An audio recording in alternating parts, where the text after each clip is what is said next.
আসসালামু আলাইকুম এভরিওয়ান। প্রথমেই দুঃখ প্রকাশ করে নিচ্ছি, গতকাল 24 ঘন্টা যাবৎ আমি কোনো ভিডিও আপনাদের সামনে উপস্থাপন করতে পারিনি।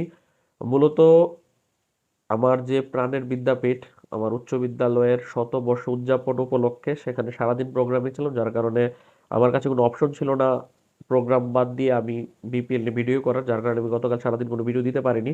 তবে এতে করে প্রচুর আপডেট জমেছে, যে আপডেটগুলো কভার না করলেই নয়। তো কিছু আপডেট আপনাদের প্রয়োজনে আসবে, কিছু নাও আসতে পারে, কারণ অনেকে হয়তো বা সময় অনেকটা পেরিয়ে যাওয়ার কারণে অনেকগুলো আপনারা জেনে গেছেন। তারা হয়তো বা ভিডিওটা স্কিপ করতে পারেন, তবে যারা অনেকেই আছে সব তথ্য সম্পর্কে তারা অবগত না, তাদের জন্য এই ভিডিওটা হেল্পফুল হতে পারে।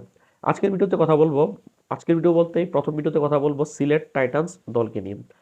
সিলেট টাইটান্স গতকাল দুপুরে তারা তাদের অফিসিয়াল ম্যাচ জার্সিটা তারা প্রকাশ করেছে। তাদের যে আমরা অফিসিয়াল প্র্যাকটিস জার্সি দেখেছিলাম অরেঞ্জ কালারের, আর হাতে কালো, ওটার মধ্যেই তারা কমলা রঙের জায়গাতে তারা সেখানে সবুজ রেখেছে, তবু গাঢ় সবুজ না, সেটা টিয়া কালার সবুজ, পাশাপাশি কালো তো হাতে রয়েছেই। জার্সিটা কিরকম লাগলো সেটা আপনারা কমেন্টে জানাবেন।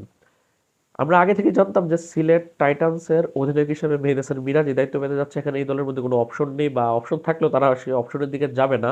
গত বিপিএল এ খুলনা টাইগার্সকে নেতৃত্ব দিয়ে মেহেদী হাসান মিরাজ কিন্তু দলকে প্লে অফে নিয়েছিল, পাশাপাশি সেও ম্যান অফ দ্য টুর্নামেন্ট নির্বাচিত হয়েছিল। সেই সকল কিছু মিলিয়ে সেই পাবে সেটা জানতাম।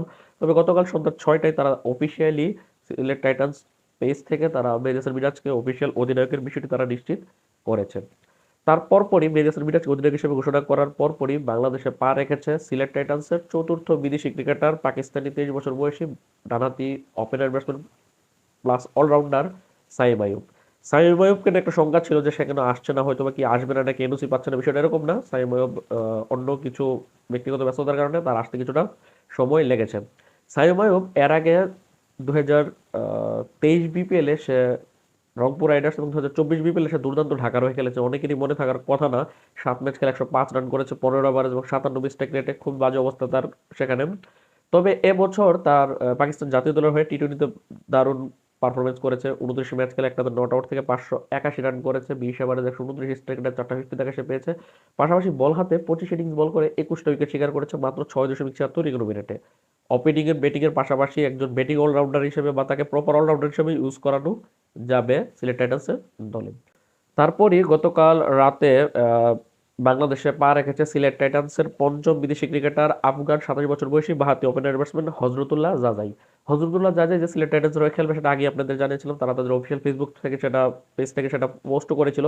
এখন হজরতুল্লাহ জাজাই দলের সাথে এসে জয়েন করেছে। মূলত তাদের দলের দুই বিদেশি অ্যারন জোন্স এবং অ্যাঞ্জেলো মেন্দোস না আসার কারণে কিন্তু এখন হজরতুল্লাহ জাজাই কি বিকল্প ব্যাটসম্যান আপনার ভাবতে হবে। অন্যদিকে অ্যাঞ্জেলো মেন্দোসের বিকল্প লাগবে বলে মনে হচ্ছে না, কারণ দলের মধ্যে already pace allrounder Ethan Brooks আছে এবং খুব শীঘ্রই আইএল টি-20 শেষে আজমতুল ওবারজাই দলের সাথে এসে জয়েন করবে, তাই তাদের শঙ্কিত হওয়ার কোনো বিষয় নেই।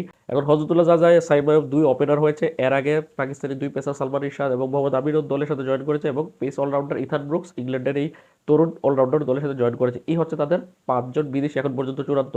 কালকে ম্যাচের আগে যদি নতুন কোনো বিদেশি তারা জয়েন না করে, সেক্ষেত্রে এই 5জনের মধ্যে থেকে যে কোনো 4জন একাদশে নামবে। সেক্ষেত্রে হয়তো বা হজরতুল্লাহ জাজাই ছাড়া বাকি 4জনকে নিয়ে একাদশে নামতে পারে সিলেট টাইটান্স ম্যানেজমেন্ট। তো এই ছিল সবশেষ আপডেট। আল্লাহ হাফেজ।